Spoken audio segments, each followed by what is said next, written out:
Hi everyone, let's solve this question.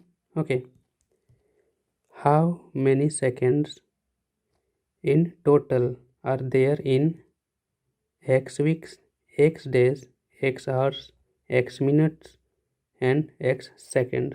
ठीक है, तो इसको सॉल्व करने के लिए आपको पता होना चाहिए कि एक वीक में कितने डेज होते हैं, एक डे में कितने आवर्स होते हैं और एक आवर्स में कितने मिनट होते हैं, एक मिनट में कितने सेकंड होते हैं। ठीक है, उम्मीद करता हूँ ये तो आपको आता ही होगा। ठीक है, तो चलो इसका अप्रोच क्या रखेंगे। ठीक है,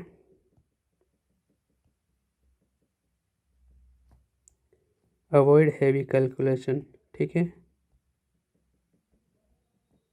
क्योंकि एग्ज़ाम में तो कम ही टाइम मिलता है ना भाई, तो इतना लंबा कैलकुलेशन कौन करने जाएगा। ठीक है, तो हम ये जो यूनिट डिजिट है वो सब मिलाने का मीन्स एंड से डिजिट मिलाने का ट्राई करेंगे। अगर नहीं मिलता है तब जाके हम पूरा कैलकुलेशन करेंगे। ओके, अगर मिल जाता है तो उतना ही कैलकुलेशन करके आंसर निकालेंगे। ओके, तो देखो स्टार्ट करते हैं हम छोटे यूनिट से।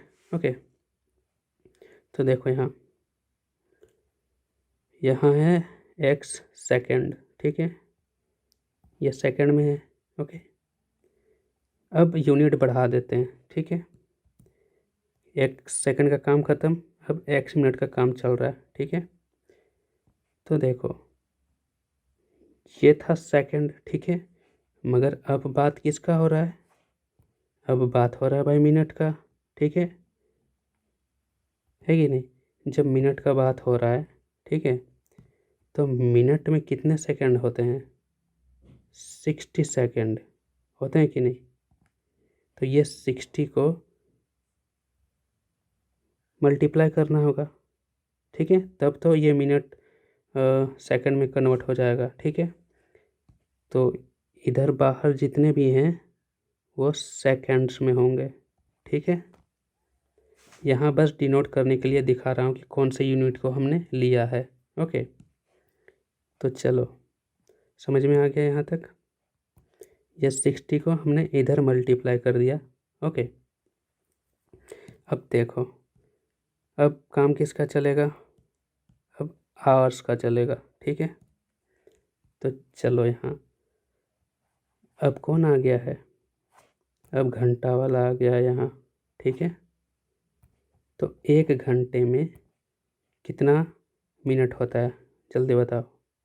एक घंटे में कितना होता है, 60 मिनट। ठीक है, और यहाँ आप देखोगे मिनट का जो पार्ट है हमने पहले ही यहाँ निकाल लिया है, वो क्या है 60x। ठीक है, उसको तो हम ऐसे ही लिख देंगे 60x। ठीक है, और ये जो 60 पार्ट है वो हमें इधर मल्टीप्लाई करना होगा, तब जाके ये जो बाहर में जितना भी है 60 मल्टीप्लाई बाय 60x ये एक घंटे का सेकंड में कन्वर्जन होगा। ठीक है, तो यहाँ तक समझ में आ गया ही होगा। ठीक है, अब घंटे का भी काम ख़त्म हो गया, अब डेज में चलते हैं। ओके, तो देखो किसका बात हो रहा है, अब डे का। ठीक है, तो बताओ भाई एक डे में कितने घंटे।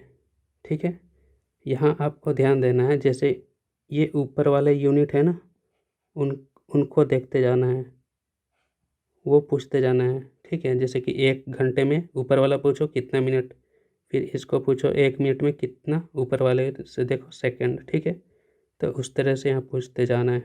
तो एक डे में ऊपर वाले को पूछो कितना, कितने घंटे, कितने घंटे होते हैं बताओ। तो एक डे में होते हैं 24 आवर्स। ठीक है, समझ में आ गया इतना। ठीक है, तो यहाँ अगर आप ध्यान दोगे ये घंटे का, ठीक है, आवर का हमने पहले ही यहाँ निकाल लिया है सेकंड में कन्वर्जन। ठीक है, तो उसको हम यहाँ लिख लेते हैं। ठीक है, 60x मल्टीप्लाई बाय 60 ये है घंटे का। ठीक है, मगर हमें यहाँ किससे मल्टीप्लाई करना होगा, 24 आवर्स से, तब जाके वो डे का कन्वर्जन होगा सेकंड में। ठीक है, किससे मल्टीप्लाई करना होगा, 24। इतना तक समझ में आ गया। तो यहाँ देखो डे का भी काम ख़त्म। अब क्या बचा है, वीक। एक वीक बचा है, ठीक है। तो चलो वीक, ठीक है। अब बताओ वीक में कितने कितने क्या पूछेंगे, जस्ट ऊपर वाले को देखो, कितने डेज होते हैं, ठीक है। कितने डेज होते हैं वीक में, 7 डेज, ठीक है। इतना समझ में आ गया। अब देखो ये जो डेज का जो सेकंड में कन्वर्जन है, ये हम पहले यहाँ निकाल चुके हैं, ठीक है। इसके ऊपर में इतना सारा ये है डेज का कन्वर्जन, ठीक है। तो सेम टू सेम इसको यहाँ लिख लो, ठीक है। 24 ये है डेज का कन्वर्जन, और उसमें हमें क्या मल्टीप्लाई करना है, 7, तब जाके वो एक वीक का सेकंड में कन्वर्जन होगा, ठीक है। तो चलो ये हो गया हमारा टोटल। तो सबको मल्टीप्लाई करके ऐड कर दो, ठीक है। और जो आए वो इन चारों में से कोई ना कोई आंसर होगा, ठीक है। तो चलो अब बोलोगे कि यहाँ तो बहुत सारा कैलकुलेशन करना पड़ेगा, ठीक है। तो देखो नहीं, मैंने बोला है कि अगर इधर से डिजिट मिलना स्टार्ट हो जाए तो वहीं रुक जाना, कैलकुलेशन को वहीं रोक देना, ठीक है। तो चलो अब करते हैं फाइनल, ठीक है। देखो यहाँ कितना है, x, ठीक है। x मतलब कि कुछ नहीं है, मतलब कि 1x है, ठीक है। कुछ नहीं है मतलब 1x है, ठीक है। और यहाँ कितना है, 60x, तो लिख दो भाई 60x, ठीक है। थोड़ा दूर ही लिखते हैं ताकि नीचे वालों को भी जगह मिले, ओके। अब यहाँ देखो, यहाँ क्या है, 6 तो कितना हो जाएगा, 3600। ये तो सिंपल सा मैथमेटिक्स है, ठीक है। तो 0 0 36, ठीक है। ये आ गया किसका, थर्ड का, ओके। अब यहाँ देखो, अब चौथे में ना और पाँचवें में आपको कैलकुलेशन करना ही नहीं है।